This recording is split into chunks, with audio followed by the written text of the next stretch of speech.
ফিরে এলাম বিরতির পর। ডুয়ার্সের চা বাগানে ফের চিতাবাঘের হানা। 3 বছরের শিশুকে তুলে নিয়ে যাওয়ায় চাঞ্চল্য ছড়িয়েছে এলাকাতে। ঘটনাস্থলে হাজির বন দপ্তর এবং পুলিশ কর্মী।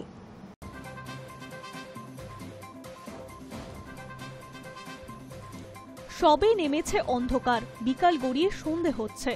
বাড়ির সামনে ঘুরে ফিরে বেড়াচ্ছিল খুদে। মা সহ পরিবারের অন্যান্যরা তখন কাজে ব্যস্ত। বিপদ যেন বাগানে ওত পেতে বসে রয়েছিল, তা টেরও পায়নি পরিবারের কেউ। মাত্র কিছুক্ষণের মধ্যেই অঘটন ঘটল। বাড়ির উঠোন থেকে উধাও হয়ে গেল খুদে। স্থানীয়দের দাবি, চিতাবাঘ তুলে নিয়ে গেছে তাকে। বেশ কিছুক্ষণ পর তার দেহ উদ্ধার হয়। ডুয়ার্সের বানারহাট ব্লকে কলাবাড়ি চা বাগানের ব্যাপক চাঞ্চল্য ছড়িয়েছে ঘটনায়। মৃতর নাম আয়ুষ ওরাং, বয়স 3 বছর। প্রত্যক্ষদর্শীদের দাবি, আচমকা একটি চিতাবাঘ আসে, শিশুটিকে মুখে করে তুলে নিয়ে চলে যায়। ঘটনার খবর ছড়িয়ে পড়তেই চাঞ্চল্য ছড়িয়ে পড়ে এলাকায়। শিশুর খোঁজে তল্লাশি শুরু করে স্থানীয়রা। রাতে বাগানের 18 নম্বর সেকশনে শিশুর দেহ উদ্ধার হয়। দেহে বেশ কিছু স্থানে ক্ষত চিহ্ন রয়েছে। ঘটনায় ক্ষোভে ফেটে পড়ে স্থানীয়রা। বনকর্মীরা ঘটনাস্থলে পৌঁছালে তাদেরকে ঘিরে বিক্ষোভ দেখায় স্থানীয়রা। খবর পেয়ে বানারহাট থানার পুলিশ ঘটনাস্থলে পৌঁছায়। পরিস্থিতি নিয়ন্ত্রণে আসে। শিশুর দেহ ময়না তদন্তে পাঠানো হয়।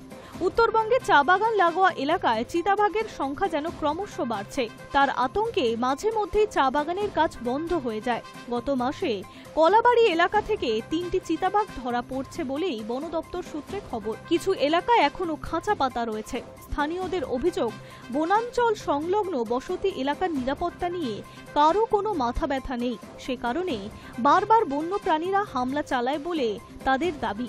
এর আগে 2019 সাল এবং 2024 সালে এইভাবেই শিশুদের তুলে নিয়ে গিয়েছিল চিতাবাঘ। ফের এমন ঘটনায় ক্ষোভে ফেটে পড়েছে এলাকাবাসীরা। High news network. প্রকাশ্যে এলো এসএসসি পরীক্ষার সম্ভাব্য সময়সূচি। 7 এবং 14 সেপ্টেম্বর হতে পারে এসএসসির পরীক্ষা। সুপ্রিম নির্দেশে নিয়োগ প্রক্রিয়া শুরু করেছে এসএসসি। নির্দিষ্ট সময়ে নোটিফিকেশন জারি করে ফর্ম ফিলআপও চলছে। 21 জুলাই পর্যন্ত ফর্ম ফিলআপের দিন বর্ধিত করেছে এসএসসি। তবে এই পরীক্ষা কবে হবে সেই নিয়ে জল্পনা তুঙ্গে। তবে পুজোর আগেই হতে পারে এসএসসির নবম, দশম ও একাদশ, দ্বাদশের পরীক্ষা, এমনটাই সূত্রের খবর। জানা যাচ্ছে 7 ও 14 সেপ্টেম্বর পরীক্ষা নিতে পারে এসএসসি। সরকারি ও সরকার পোষিত শিক্ষা প্রতিষ্ঠানগুলির প্রধানদের কাছে এই মর্মেরই একটি নির্দেশিকা পাঠানো হয়েছে। অন্যদিকে এসএসসির পরীক্ষা বিধি নিয়ে কলকাতা হাইকোর্টে একাধিক মামলা হলেও এসএসসি সংক্রান্ত সব মামলাই খারিজ করেছে হাইকোর্ট। তবে সেই নির্দেশকে চ্যালেঞ্জ করে সুপ্রিম কোর্টে মামলা দায়ের করেছেন চাকরি প্রার্থীদের একাংশ। আগামী সপ্তাহে মামলার শুনানির সম্ভাবনা। 2016 সালের এসএসসি গোটা প্যানেল বাতিল হওয়ার পর সুপ্রিম কোর্টের নির্দেশ মেনে নতুন বিজ্ঞপ্তি প্রকাশ করে এসএসসি। সুপ্রিম কোর্ট নির্দেশ দিয়েছিল চাকরিহারা শিক্ষকদের নতুন করে নিয়োগ প্রক্রিয়ায় বসতে হবে। সেই ব্যবস্থা করতে হবে এসএসসিকেই। তবে চিহ্নিত অযোগ্যরা পরীক্ষায় অংশ নিতে পারবেন না। এরপর এসএসসির নয়া বিধিকে চ্যালেঞ্জ করে হাইকোর্টে মামলা দায়ের হয়। হাইকোর্ট এই মামলায় রায় দিলে তার বিরুদ্ধে সুপ্রিম কোর্টে যায় চাকরি প্রার্থীরা। Hi news network. আগামী বছর 31 মার্চের মধ্যে দেশকে মাওবাদী মুক্ত করার প্রতিশ্রুতি নিয়েছেন ঝাড়খণ্ডের মুখ্যমন্ত্রী হেমন্ত সোরেন। তাই জঙ্গিদের বিরুদ্ধে কেন্দ্রীয় বাহিনীর খরচও কেন্দ্রীয় স্বরাষ্ট্রমন্ত্রী অমিত শাহর মন্ত্রকে দেওয়া উচিত বলে মনে করেন তিনি। শুক্রবার সেই অর্থ মকুব করার আবেদন জানিয়ে শাহকে চিঠি লিখলেন ঝাড়খণ্ডের মুখ্যমন্ত্রী। আগামী বছরের 31 মার্চের মধ্যে দেশকে মাওবাদী মুক্ত করার প্রতিশ্রুতি দিয়েছেন তিনি। তাই নিষিদ্ধ সিপিআই জঙ্গিদের বিরুদ্ধে কেন্দ্রীয় বাহিনীর অভিযানের খরচও কেন্দ্রীয় স্বরাষ্ট্রমন্ত্রী অমিত শাহের মন্ত্রকে দেওয়া উচিত বলে মনে করেন ঝাড়খণ্ডের মুখ্যমন্ত্রী হেমন্ত সোরেন। ঝাড়খণ্ডের মাওবাদী উপদ্রুত এলাকাগুলিতে মোতায়েন সিআরপিএফ বাহিনীর জন্য সে রাজ্যের সরকারের কাছে কেন্দ্রীয় স্বরাষ্ট্র মন্ত্রকের বকেয়া পড়েছে প্রায় 13,300 কোটি টাকা। শাহের কাছে চিঠি লিখে হেমন্ত সেই বিপুল অঙ্কের অর্থ মকুব করার আবেদন জানিয়েছেন বলেই সংবাদ সংস্থা পিটিআই প্রকাশিত খবরে বলা হয়েছে। কেন্দ্রীয় স্বরাষ্ট্র মন্ত্রকের পাঠানো চিঠিতে ঝাড়খণ্ডের মুখ্যমন্ত্রী লিখেছেন, যদি ঝাড়খণ্ড সরকারকে এত বিপুল অঙ্কের অর্থ দিতে বাধ্য করা হয় তাহলে ঝাড়খণ্ডের উন্নয়ন প্রকল্পগুলিতে তার বিরূপ প্রভাব পড়বে। শাহকে শুক্রবার লেখা চিঠিতে হেমন্ত মনে করিয়ে দিয়েছেন, যুক্তরাষ্ট্র কাঠামোতে উগ্রপন্থা নির্মূল করা রাজ্য ও কেন্দ্র সরকারের যৌথ দায়িত্ব। জানিয়েছেন, মাওবাদী হামলায় এ পর্যন্ত ঝাড়খণ্ড পুলিশের 400-রও বেশি কর্মী নিহত হয়েছেন। গত বছর থেকে ছত্তিশগড়, তেলেঙ্গানা, বিহার, ওড়িশার পাশাপাশি ঝাড়খণ্ডেও মাওবাদী দমনের তৎপরতা বাড়িয়েছে যৌথ বাহিনী। চলছে ধারাবাহিক সংঘর্ষ। Hi news network. ভোররাতে রাজস্থানে আগুন লাগলো গরিব রথ এক্সপ্রেসে। ট্রেনে উপস্থিত ছিল 500-রও বেশি যাত্রী। সৌভাগ্যবশত ট্রেনের ইঞ্জিনে আগুন লাগলেও সেই আগুন কামরা পর্যন্ত পৌঁছয়নি, ফলে কোনো ক্ষয়ক্ষতিও হয়নি। ভোররাতে রাজস্থানে আগুন লাগলো গরিব রথ এক্সপ্রেসে। ট্রেনে 500-রও বেশি যাত্রী ছিলেন। মুম্বাইয়ের বান্দ্রা থেকে দিল্লির সরাই রোহিলার মধ্যে যাতায়াত করে ট্রেনটি। সৌভাগ্যবশত ট্রেনের ইঞ্জিনে আগুন লাগলেও সেই আগুন কামরা পর্যন্ত পৌঁছাতে পারেনি, তাই কোনো ক্ষয়ক্ষতি হয়নি। ট্রেনটি ধীর গতিতে চলছিল বলেই লোকো পাইলটও দ্রুত পদক্ষেপ করতে পেরেছিলেন। রাত 11:30 নাগাদ যাত্রা শুরু করে ভোর 3:45 ট্রেনটি আজমের পৌঁছানোর কথা ছিল। ট্রেনটি মাঝখানের কোনো স্টপে থামে না। আগুন যখন লাগে সেই সময় ট্রেনটি সদরা স্টেশন দিয়ে যাচ্ছিল, আর সেই কারণেই গতি ছিল বেশ কম। তাই লোকো পাইলট দ্রুত ব্রেক চেপে ট্রেনটি থামিয়ে দিতে সক্ষম হন। জানা গেছে, ইঞ্জিনের অন্য প্রান্ত থেকে আগুন বেরোতে দেখা যেতেই লোকো পাইলট আর দেরি করেননি। ট্রেন থামানোর পর যাত্রীদের সেখান থেকে বের করে দেওয়া হয়। এরপর আগুন থামানোর প্রক্রিয়া শুরু হয়। সকাল 8টার মধ্যে তা সম্পূর্ণরূপে নিয়ন্ত্রণে চলে আসে। দুর্ঘটনার কারণে ওই পথে ট্রেন চলাচল বিঘ্নিত হয়। Hi news network.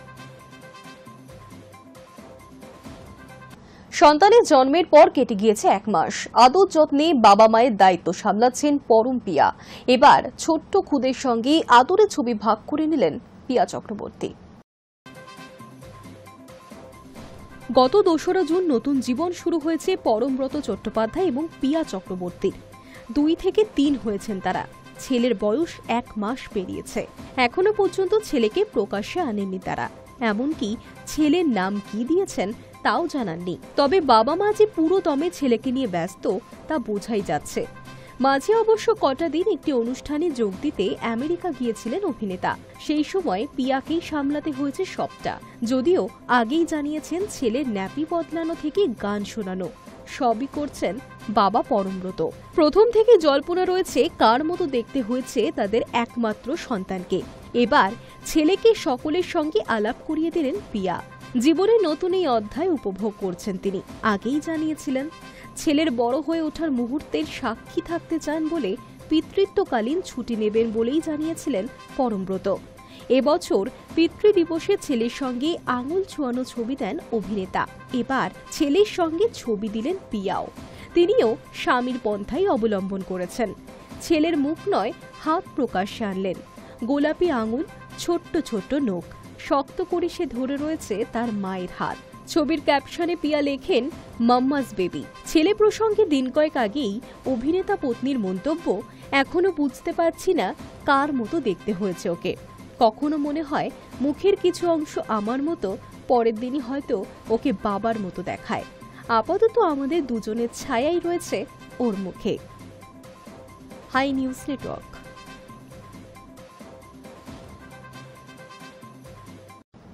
তারকা খচিত বলিউডে মাঝে মাঝে এমন কিছু নাম উঠে আসে যারা একেবারে প্রথম ছবিতেই নজর কেড়ে নেয়। এবার সেই তালিকায় নাম লেখালেন আহান পান্ডে। শুক্রবার মুক্তি পেয়েছে সাইয়ারা। মুক্তির পরই বক্স অফিসে ছড়ি ঘোরাতে শুরু করে দিয়েছে এই রোমান্টিক ছবি। তারকা খচিত বলিউডে মাঝে মাঝে এমন কিছু নাম উঠে আসে যারা একেবারে প্রথম ছবিতেই নজর কেড়ে নেয়। এবার সেই তালিকায় নাম লেখালেন আহান পান্ডে। বলিউড অভিনেতা চাঙ্কি পান্ডের ভাইপো এবং অনন্যা পান্ডের খুড়তুতো ভাই এই নবাগত। পরিচালক মোহিত সুরির সাইয়ারা ছবির হাত ধরেই বলিউডে অভিষেক তার। আর তার সিনেমা হলমুখ দর্শকদের মন জয় করে নিয়েছেন। শুক্রবার মুক্তি পেয়েছে সাইয়ারা।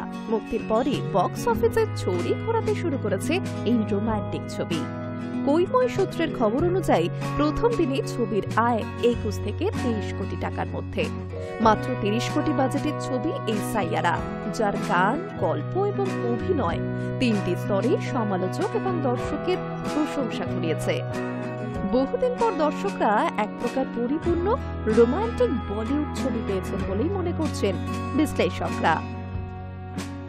2025 সালে মুক্তিপ্রাপ্ত সিনেমাগুলির মধ্যে উদ্বোধনী আয়ের নিরিখে সাইয়ারা রয়েছে চতুর্থ স্থানে, শীর্ষে রয়েছে ছাবা, তারপরে রয়েছে সলমান খানের সিকান্দার এবং তৃতীয় স্থানে হাউসফুল 5।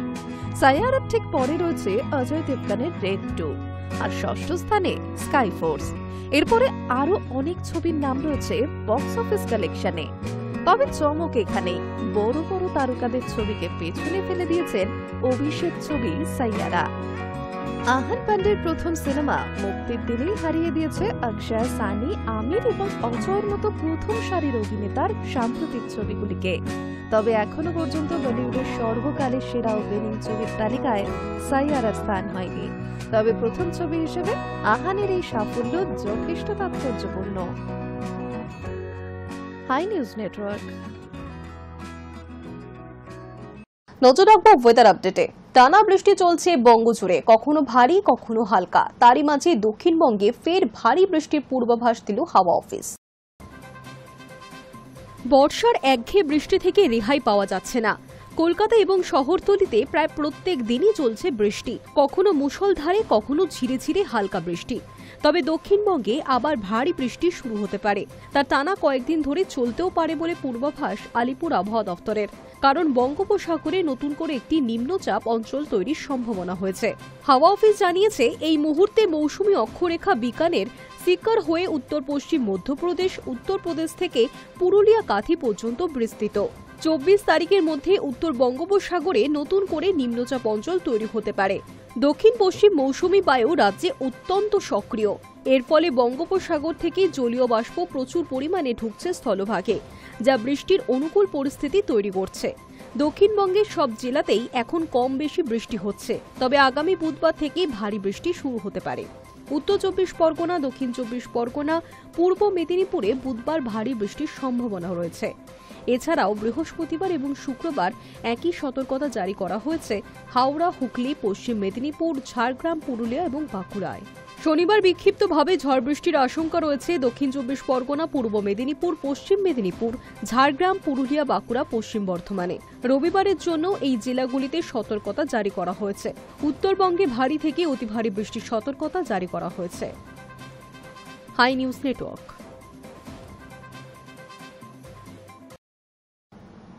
নিউজ টুডে এখনকার মতো এই পর্যন্তই। দেখতে থাকুন হাই নিউজ নিরপেক্ষ।